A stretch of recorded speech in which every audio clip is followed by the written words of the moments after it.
Number one channel के number one show साजिश में आपका स्वागत है। मैं हूं आपके साथ सपना शुक्ला। साजिश में आज बात इजराइल को लगे एक बहुत बड़े झटके की करते हैं। ईरान के एक बड़े हथियार ने इजराइल के युद्ध में एंट्री मार ली है।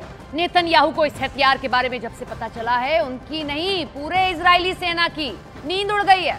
अब डर है कि ईरान ने अगर युद्ध में एंट्री कर ली तो इजराइल खुद को कैसे बचाएगा।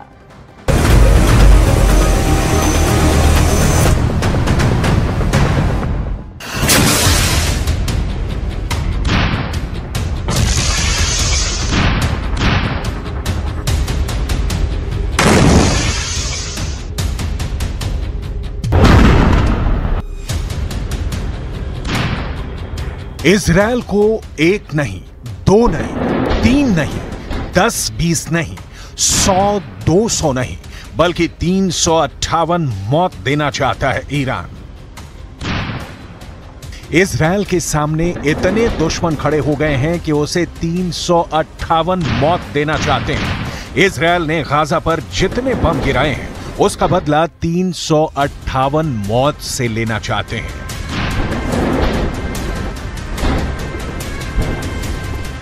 358 मौत के क्या मायने हैं? 358 मौत का खौफ कितना ज्यादा है, यह इस वक्त इजराइल के चारों तरफ यमराज बनकर मंडरा रहा है। यहां हिजबुल्लाह भी है, ईरान भी है, हूथी भी है और अब इराक का वो मिलिशिया भी है जिसने अमेरिका का जीना मुश्किल कर दिया है। आखिर 358 मौत है क्या और इजराइल क्यों इससे घबराया हुआ है?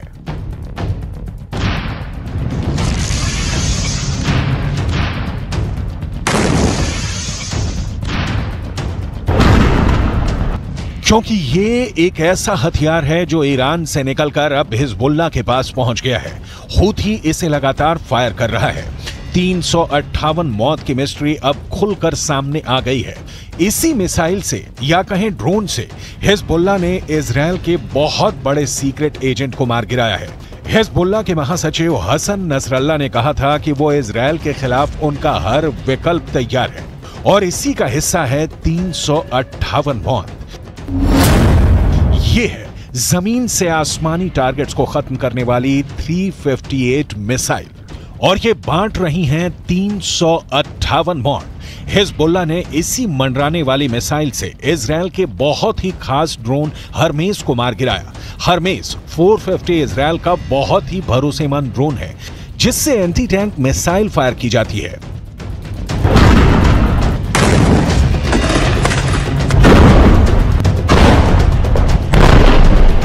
जब यह ड्रोन लेबनान के आसमान में पहुंचा तो हिजबुल्लाह ने उस पर 358 मौत बांटने वाली मिसाइल फायर की और देखिए क्या नतीजा निकला।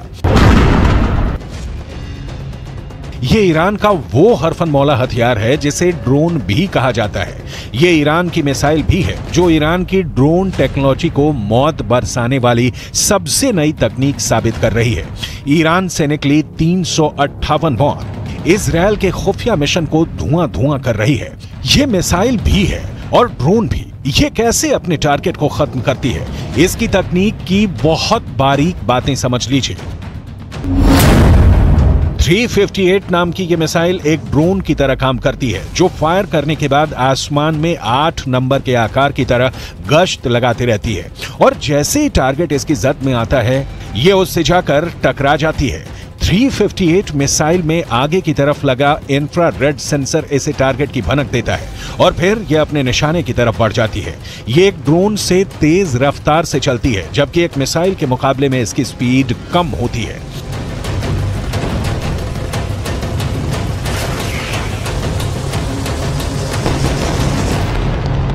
अमेरिका से लेकर यूरोप तक इसी मिसाइल की बात कर रहा है। इजराइल में भी यही मिसाइल चर्चा में है। हिजबुल्लाह ने जब से इजराइल का ड्रोन मार गिराया है तब से लेबनान के आसमान में चिंगारी की नई शुरुआत हुई है जो इस जंग के दायरे को और बढ़ा सकती है।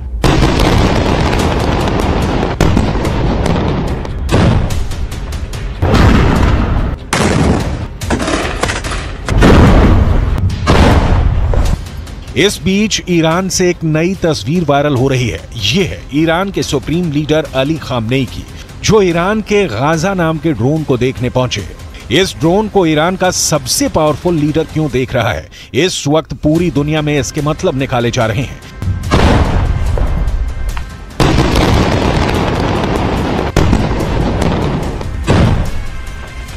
ईरान ने गाजा नाम का जो ड्रोन बनाया है, ये 2000 किलोमीटर के दायरे में ऑपरेट कर सकता है। ये 35 घंटे तक 350 किलोमीटर प्रति घंटे की रफ्तार से उड़ान भर सकता है, 35,000 फीट की ऊंचाई तक उड़ सकता है और सबसे खतरनाक बात, ये 13 मिसाइल लेकर उड़ सकता है।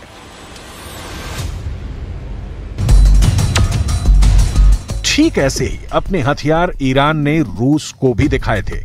जब 19 सितंबर को रूस के रक्षा मंत्री सर्गेई शोइगु ने ईरान का दौरा किया था।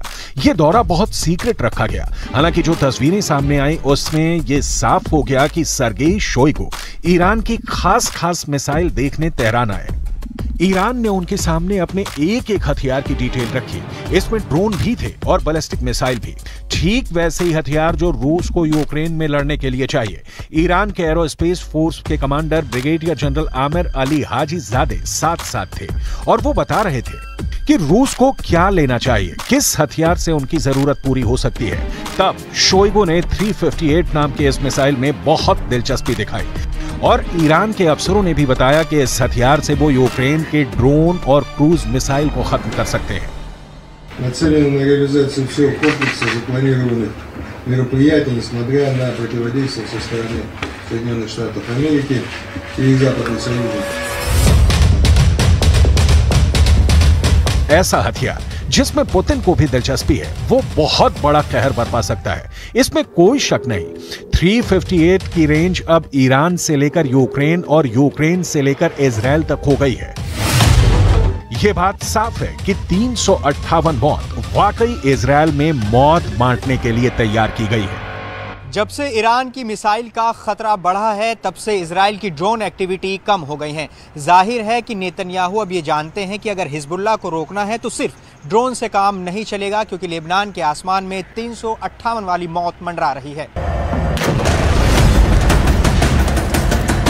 इस वक्त पश्चिम एशिया में युद्ध की जो आग लगी हुई है, गाजा पर बमबारी के बीच हमास और इजराइल के बीच जिस तरह की टक्कर हो रही है, उसमें अब नया खतरा इजराइल और लेबनान का बॉर्डर भी है।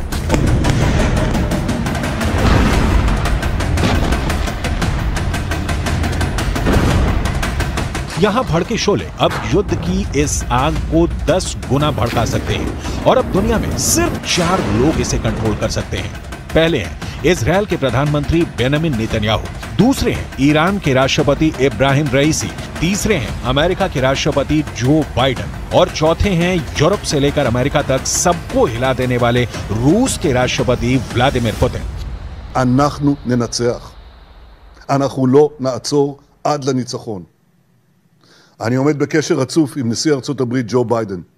אנחנו מאוד מעריכים את תמיכתו, את התמיכה של הממשל האמריקני, את התמיכה של העם האמריקני. लेकिन इस वक्त सबसे ज्यादा एक्टिव ईरान है।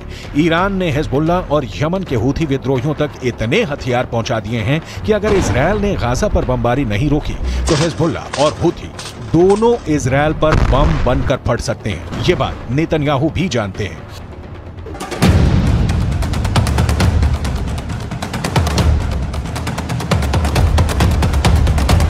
इस वक्त लेबनान और इजराइल के मौत वाले बॉर्डर पर हिजबुल्लाह का पूरा कंट्रोल है। हिजबुल्लाह अब ऐसी मिसाइल फायर कर रहा है जिसके आगे इजराइल के टैंक तोप रगड़ते हुए नजर आ रहे हैं। हिजबुल्लाह ने निकाली है 3 बहुत ही खतरनाक एंटी टैंक मिसाइल और मल्टी बैरल रॉकेट लॉन्चर। ये मिसाइल ईरान से सप्लाई की जाती रही हैं और ऐसी मिसाइलों का हिजबुल्लाह के पास बहुत बड़ा जखीरा है।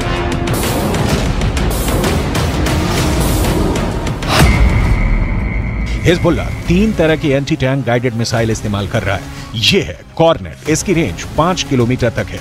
ये रूस की मिसाइल है, लेकिन अब ईरान इसका देसी वर्जन देहलाविया तैयार कर चुका है और ऐसी बहुत सी मिसाइल अब हिजबुल्लाह के पास है। दूसरी है BGM-71 टो anti tank guided missile, range है 3.5 किलोमीटर। ये अमेरिका में बनी मिसाइल है, लेकिन अब इसकी नकल ईरान तैयार कर रहा है और उसने हिजबुल्लाह को सप्लाई की है। तीसरी है 85 कॉन्कोर्ड्स, रेंज 4 किलोमीटर। ये भी रूस ने बनाई है और अब ईरान में ये तोसान नाम से तैयार की जाती है। तीनों मिसाइल बहुत ही घातक हैं और जिस तरह से इन्होंने इजरायल के अड्डे उड़ाए हैं उससे ये बात साबित हो जाती है हिजबुल्लाह का दावा कि उसका हर हमला इजरायल को मुंहतोड़ जवाब है।